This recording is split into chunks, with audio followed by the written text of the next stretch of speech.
Ano nga to? Sugdatin doon.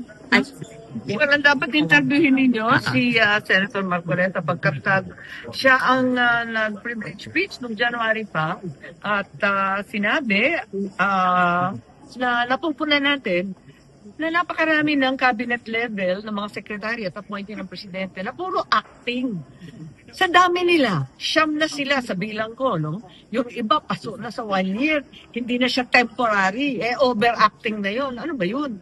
Napakarami nila, siyam. Sabihin natin, 20 mahigit ang cabinet. Halos 40% ng ating cabinet, level secretaries, pinakamatipindi, pinakamakapangyarihan, pinakamatataas na opisyal ng bansa, hindi pa sinusuri, hindi pa kinikilatis, hindi pa nakikilala ng Commission on Appointments. Labag na yan sa ating konstitusyon. Kinikilala natin ang kapangyarihan ng Pangulo na mag-appoint ng acting capacity.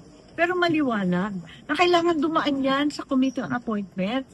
Kung wala, bakit pa ginawa ng konstitusyon itong constitutional body ng Commission on Appointments, dalawa pang panel, may galing Congress, may galing Senado, kung laging binabypass, parating pinapalusutan, parating dinadaan-daanan lamang.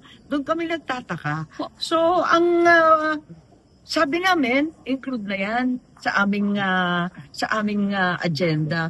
Biglang nung pagdating namin, na-delete na sa agenda. Pagkatapos noon, ang sinasabi na kagabi lang daw natanggap. Kagabi ba yun? Naibigay na sa Commission on Appointments noong February 26. Official receipt. Halos 3 linggo, hindi pa nababasa. Kaikli-ikli. Napakasimple ng issue.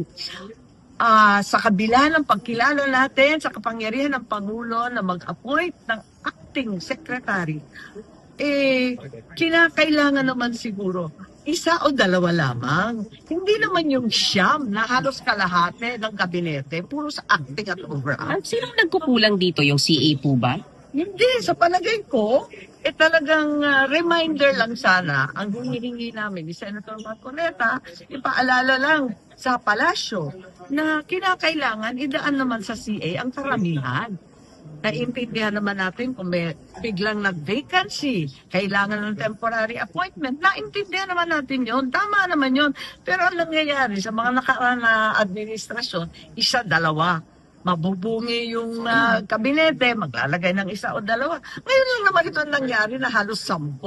Andyan lahat. May mga 5 taon na, ano ba yan? Yung BCDA, Philippine Space. Ano ba yan? Nakakalimutan ba yan? O nasasadya na talaga? Hindi nasasubmit yung requirements, ma'am, sa CA? Hindi pinapasok sa CA at all. Puros acting ng acting. Kaduda-duda na, pag ganyang kadami yung acting. Alam naman natin, parang emergency appointment kapag acting, di ba? Napakante, ng biglaan, o di kaya talagang temporary lang naman ito. Napakatagal na ng panahon. Tapos napakarami pa nila. At saka bakit biglaan na-delete? Yun ang primary agenda namin. Kaya tumawag na mas maagang meeting ng alas 10, alas 11 pa itong commission mismo.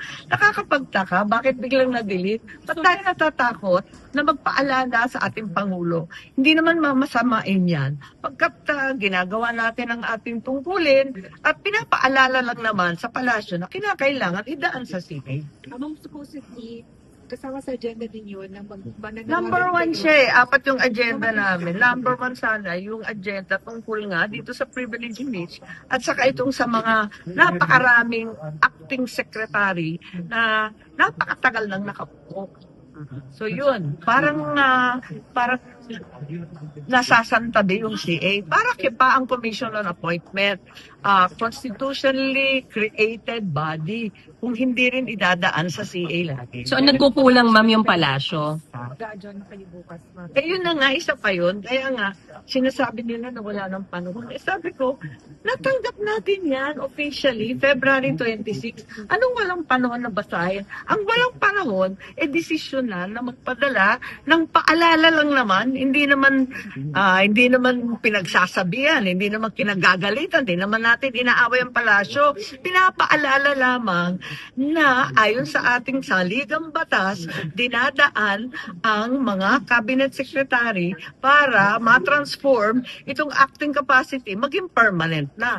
Hanggat hindi dumadaan, sobra-sobra ng temporary at emergency itong mga acting appointment In na what to. way hindi dinadaan, ma'am? Hindi sila Wala, hindi nagbibigay ng sinasabit requirements? talaga. Hindi talaga nagsasabit. Puro acting lang ng acting. Opo. Ma'am, yung emergency Yan, power. napakadami na. Nakakasyam na. Sabi, sobra naman yun eh. Ma'am, yung sa emergency